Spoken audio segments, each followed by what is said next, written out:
नमस्कार दोस्तों, स्वागत है एक बार फिर से आपके अपने चैनल VIIC में। और मैं सभी व्यूअर्स का हार्दिक अभिनंदन करता हूं, बहुत बहुत स्वागत करता हूं। दोस्तों, सब्सक्राइब अभी तक नहीं किया है तो सब्सक्राइब जरूर करते चलें, शेयर भी करें वीडियो को, और यदि वीडियो पसंद आता है, अच्छा लगता है तो लाइक के बटन पर भी ज़रूर क्लिक कर दें। और अंत में दोस्तों यही कहूँगा कि बेल आइकॉन पर प्रेस करना बिल्कुल ना भूलें, जिससे कि जो भी लेटेस्ट अपडेट आ रही हैं और बहुत ही इंपॉर्टेंट जानकारियाँ आ रही हैं तो आपको नोटिफिकेशन के माध्यम से कंटिन्यू मिलती रहे। दोस्तों, जैसा कि हम जानते हैं कि आगामी कुछ समय में 13 जुलाई को हाई कोर्ट का एक बहुत ही महत्वपूर्ण डिसीजन आने वाला है, और ऐसी संभावना व्यक्त की जा रही है कि ये डिसीजन आ जाएगा और संभवतः ये हाई कोर्ट में ओबीसी आरक्षण की आखिरी सुनवाई होगी। और निश्चित रूप से दोस्तों होना भी चाहिए, काफ़ी समय व्यतीत हो गया है, और चूंकि इसी के संबंध में ज़्यादा जानकारियां आ रही हैं तो उस पर तरह तरह के जो बयानबाजी आ रही है नेताओं की, मुख्यमंत्री की, शिक्षा मंत्री की, तो उस पर ये वीडियो बनाना और आप लोगों तक जानकारी पहुंचाना बिल्कुल इस समय सूटेबल है। और निश्चित रूप से कुछ ना कुछ तो इसका निष्कर्ष जरूर निकल करके आएगा। अब इसी संदर्भ को बढ़ाते हुए मध्य प्रदेश के पिछड़ा वर्ग एवं अल्पसंख्यक कल्याण विभाग के मंत्री, जिनको कि स्वतंत्र प्रभाग है उनके पास, राम खिलावन पटेल जी ने ओबीसी आरक्षण के संबंध में महत्वपूर्ण बयान दिया है। तो दोस्तों यहाँ पर उनके दो प्रकार के बयानों की चर्चा हम करेंगे। एक, उनने व्यक्तिगत यानी कि पर्सनल बयान दिया है अपने परिवार के लिए और उससे संबंधित, और दूसरा दिया है ओबीसी 27% आरक्षण के मामले के संबंध में, और साथ ही खुलासा किया है कि आखिर क्यों नहीं दिया गया पिछली सुनवाई में फैसला ओबीसी आरक्षण के संबंध में। तो दोस्तों सभी बातें जानेंगे आज अपने इस वीडियो में, एक पेपर की कटिंग के माध्यम से उनका पर्सनल व्यू और साथ में ही जनता के पक्ष में भी उनका व्यू। तो आइए देखते हैं जानकारी पूरी क्या है।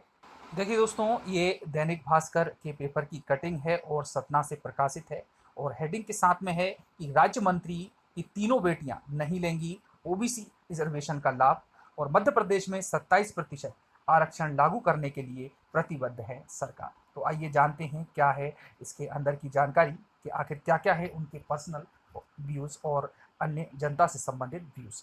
तो इसमें है दोस्तों कि मध्य प्रदेश पिछड़ा वर्ग एवं अल्पसंख्यक कल्याण विभाग के जो मंत्री हैं राम खिलावन पटेल, उन्होंने कहा कि उनकी 3 बेटियां हैं और उन्होंने अपनी बेटियों से कह दिया कि नौकरी के लिए जब आवेदन करना तो उसमें ओबीसी आरक्षण का लाभ नहीं लेना, बल्कि सामान्य श्रेणी के कॉलम को ही भरना।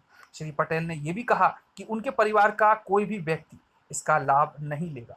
पत्रकारों को संबोधित करते हुए राज्य मंत्री ने कहा कि मध्य प्रदेश में 27% पिछड़े वर्ग के लिए आरक्षण धरातल पर लेकर आएंगे। तो दोस्तों यहाँ पर हमने देखा कि एक तो उन्होंने पर्सनल अपने परिवार की बात कही है कि वो ओबीसी के आरक्षण को नहीं दिलवाएंगे अपनी बेटियों को, और बात करते हैं कि मध्य प्रदेश के संदर्भ में तो उन्होंने 27% आरक्षण की बात की है। उसके आगे उन्होंने कहा कि यदि कांग्रेस की नीयत साफ होती, क्योंकि हम दोस्तों जानते हैं कांग्रेस द्वारा रिजर्वेशन दिया गया, तो वो तैयारी करके आती और हाई कोर्ट में स्टे नहीं होने देती। तो दोस्तों यहाँ से बिल्कुल स्पष्ट होता है कि हाई कोर्ट ने जो है 27% आरक्षण पर स्टे तो लगा ही रखा है, लेकिन गवर्नमेंट अपने तर्कों से, अपनी दलीलों से कितना प्रभावित कर पाती है हाई कोर्ट को, ये भी हम देखेंगे। चलिए और आगे है, हक में फैसला आने की है उम्मीद। दोस्तों ये वो विचार अपने रखते हैं कि फैसला हक में आ सकता है, और जो सरकार है, गवर्नमेंट, वो चाहती है कि कोर्ट में केस ना हारे। ये तो सभी अपने अपने केस को जीतने का प्रयास करते ही हैं। तो इसके संदर्भ में राज्य मंत्री जी कहते हैं कि मध्य प्रदेश सरकार की महाधिवक्ता एवं solicitor general of India high court में प्रत्येक पेशी में पेश हो रहे हैं। उन्हें इसी बीच मराठा रिजर्वेशन के मामले को लेकर महाराष्ट्र सरकार सुप्रीम कोर्ट की संविधान पीठ में चली गई, इसलिए हाई कोर्ट में अंतिम सुनवाई नहीं हो सकी। तो दोस्तों जैसा कि मैंने आप लोगों को पहले भी बताया था कि महाराष्ट्र सरकार जो है, जो फैसला दिया था सुप्रीम कोर्ट ने, तो उसको जो है वो संविधान पीठ में ले गई, और संविधान पीठ ने फिर से जो है उसको फैसला दे दिया और ओबीसी आरक्षण को रद्द कर दिया। उसके बाद में पुनर्विचार याचिका लगाई गई, और पुनर्विचार याचिका को भी रद्द कर दिया गया सुप्रीम कोर्ट के द्वारा। आगे पटेल जी ने कहा है कि अगली पेशी 13 जुलाई को उच्च न्यायालय में फिर लगी है। श्री पटेल ने उम्मीद जगाई कि सुनवाई में फैसला उनके पक्ष में ही होगा, और भाजपा सरकार पिछड़े वर्ग को 27% आरक्षण देने तथा इसे धरातल पर लाने के लिए वचनबद्ध है।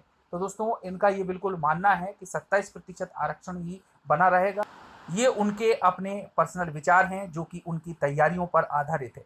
इन पर हम ना तो कोई कमेंट्स करना चाहेंगे और ना ही इनको सपोर्ट करेंगे और ना ही इनके विपक्ष में कुछ कहेंगे। लेकिन दोस्तों फैसला तो हाई कोर्ट ही करेगा। फैसला जो भी होगा वो 13 तारीख को पता चलेगा कि क्या 13 तारीख को सुनवाई आखिरी सुनवाई होगी या फिर से नई कोई डेट दे दी जाएगी। और यदि कोई भी टेक्निकल ऐसी प्रॉब्लम आ जाती है जैसा कि पिछली बार हुआ तो नई डेट जारी कर दी जाती है। लेकिन हम ये कामना करते हैं कि नई डेट जारी ना हो और जल्द से जल्द जो भी डिसीजन हो, चाहे वो 14 का हो, 27 का हो, कोर्ट द्वारा जल्द से जल्द दे दिया जाए। तो दोस्तों मिलते हैं अगले वीडियो में। धन्यवाद। जय हिंद, जय भारत।